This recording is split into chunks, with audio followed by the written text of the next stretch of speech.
Hello students, welcome to my channel. मैं और एक स्टडी डिस्कस करना चाहता हूँ। चलो देखते हैं उसका सलूशन। पर्टिकुलर क्वेश्चन में क्या पूछा गया है। इसमें एक टैबलेट का बात कर रहा है जिसका height is equal to radius. जो देखो पहले जो पिक्चर दिया है, जो कहानी लिखा है वो तो यूजलेस है।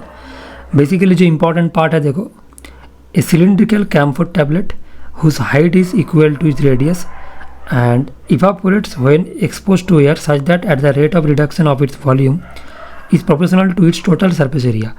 The dV by dt equals to Ks। देखो इन्होंने एक डिफरेंशियल इक्वेशन दिया है जिसमें V है वॉल्यूम और S is the surface area and T is the time in hour. तो पहले इंफॉर्मेशन में क्वेश्चन में क्या पूछा गया है, right the order and degree of the given differential equation. So equation तो उन्होंने दे कर रखा है, dv by D T equals to K into S, जिसमें k है कांस्टेंट और s है तुम्हारा सरफेस एरिया। तो अब देखो जिनको पता है कि डिफरेंशियल इक्वेशन का ऑर्डर एंड डिग्री क्या होता है, तो मैक्सिमम इस इक्वेशन के अंदर में कितना बार डिफरेंशिएट होकर रखा है, एक बार। तो इसका ऑर्डर क्या होगा 1 और डिग्री क्या होगा मैक्सिमम ऑर्डर का जो पावर है, तो इसका पावर में क्या है 1 है, सो ऑर्डर भी होगा 1। So degree 1 order 1। एक मार्क मिल गया। बहुत आसान था, बट मैं मानता हूँ कि रियल टाइम एग्ज़ाम में तुम क्वेश्चन को देख के समझने में थोड़ा सा टाइम लगा देंगे, तो उसमें थोड़ा सा टाइम जाएगा। बट अदरवाइज़ अगर तुम क्वेश्चन के डेटा में ज़्यादा फोकस करोगे तो कहानी में उतना ज़्यादा इंटरेस्ट नहीं है क्वेश्चन का। सो क्वेश्चन बहुत आसान था। अब देखो पार्ट 1 तो बहुत आसान था। पार्ट टू में क्या बोला, substituting v equal to pi are cube and S equal to 2 pi are square. इस इक्वेशन में जो क्वेश्चन में दिया है, we get the differential equation D are by D T equal to 2/3k। देखो उनको मिला है, उसको सब्सटीट्यूट करने के बाद तो तुम लोगों को उस काम करने का ज़रूरत नहीं है। जो इक्वेशन दिया है उसके आगे उसको सॉल्व करना है, क्योंकि बहुत सारे लोगों को लगेगा कि इसको हम लोगों को प्रूव करना है from D we by D T equal to K S से D are by D T equal to 2/3k। अगर तुम उसको प्रूव भी कर दिया तो कोई प्रॉब्लम नहीं है, बट क्वेश्चन में पूछा नहीं है, ठीक है। क्योंकि देखो तुमको D we by D T का क्वेश्चन में दिया था ना, इक्वल्स टू के एस। अब अगर किसी ने भी की जगह में पाई आर क्यूब तो क्वेश्चन में बोल दिया पुट करने के लिए, तो d we by D t क्या होगा 3 pi are square into d are by D t. तो इसको डालो इधर। So 3 pi are square into d are by D t और k इंटू एस। एस की जगह में देखो क्वेश्चन में लिखा है 2 पाई आर स्क्वायर, इसको भी डाल दो 2 पाई आर स्क्वायर। तो एक कट हो रहा है ना, तो basically D are by D T equal to 2k/3। देखो इसका कुछ भी ज़रूरत नहीं है इस प्रूव करने का, बट अगर किसी ने कर दिया तो ठीक है, उसके लिए मार्क्स नहीं जाएगा। मैं इसके लिए दिखाया, हाँ तुम लोग जब अगर ऐसे कुछ किए हो तो सही भी है, ठीक है ना। अब देखो इसका ज़रूरत नहीं था तो मैं इसको इरेज कर देता हूँ। कुछ डरने का बात नहीं है, अगर किए हो तो ठीक है। अब देखो क्वेश्चन में क्या पूछा गया था, D are by D T equals to उन्होंने दे के रखा 2/3 इंटू के, और तुमको इसको सॉल्व करना है। तो बहुत आसान है क्योंकि के तो कांस्टेंट है ना, तो variable separation basic process. So D R equals to 2/3 into K D T. But कभी कभी एग्ज़ाम में क्या होता है ना, इतना आसान सॉल्यूशन देख के भी स्टूडेंट्स को शक हो जाता है, कन्फ्यूज़न हो जाता है कि कैसे हो सकता है इतना आसान। कुछ ना कुछ तो ट्विस्ट होना चाहिए ना। तो तुम लोगों को लगेगा कि इसके साथ कुछ करना होगा फिर सॉल्व करना है, बट नहीं, उन्होंने इतना आसान ही पूछा है, ठीक है। तो इसको इंटीग्रेट कर दो both side, plus c integrating constant.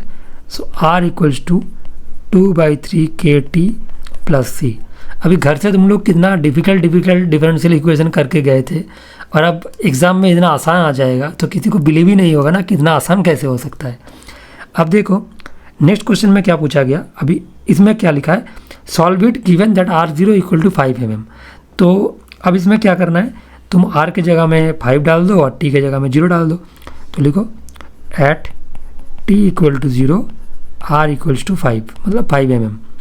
सो इसमें क्या हो जाएगा, so 5 equal to 0 plus C, तो सी का भी वैल्यू आ जाएगा 5।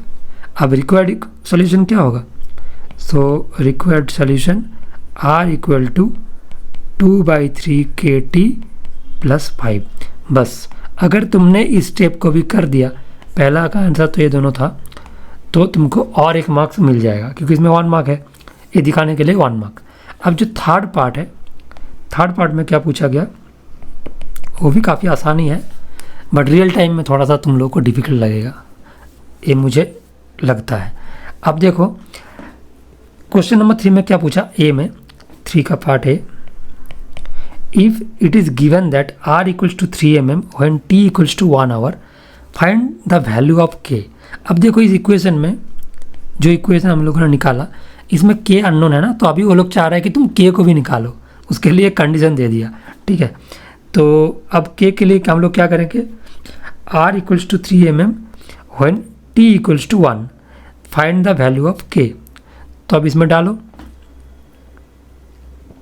सो r equals to 2/3 kt plus 5 at t equals to 1, r equals to 3। तो हम लोग क्या करेंगे, इसमें डालेंगे, so 3 equals to 2/3 k plus 5, so 2/3 k equals to -2। अब देखो इधर से 2 चला जाएगा, सो k इक्वल्स टू -3। तो k का वैल्यू आ गया ना इस पर्टिकुलर सिचुएशन में। तो अभी तुम्हारा जो मेन जो इक्वेशन है उस थोड़ा सा बदल जाएगा ना, जो सोल्यूशन है, तो सोल्यूशन क्या हो जाएगा, required equation 2/3 into -3t plus 5, मतलब r बोले तो -2t प्लस 5, ये हो गया तुम्हारा नया सोल्यूशन। अब देखो इसमें हम तुम लोग को इधर क्या पूछा गया है, next find the value of k, comma find t for r equal to 0 mm। अब देखो व्हेन, सेकंड क्वेश्चन में क्या पूछा इसके साथ, व्हेन r इक्वल्स टू 0 तब टाइम क्या होगा।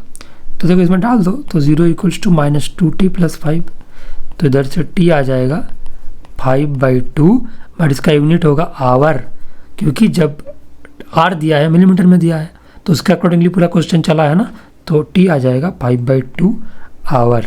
इसमें यूनिट लिखना बहुत इंपॉर्टेंट है, या तो इसको तुम 2.5 आवर भी बोल सकते हो, ठीक है।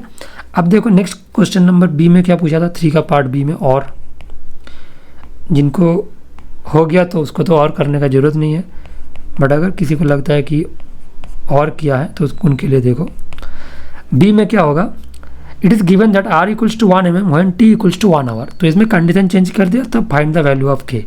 तो मेन इक्वेशन सेम रहेगा, जो ए वाला इक्वेशन है वो सेम है, so r equals to 2/3 kt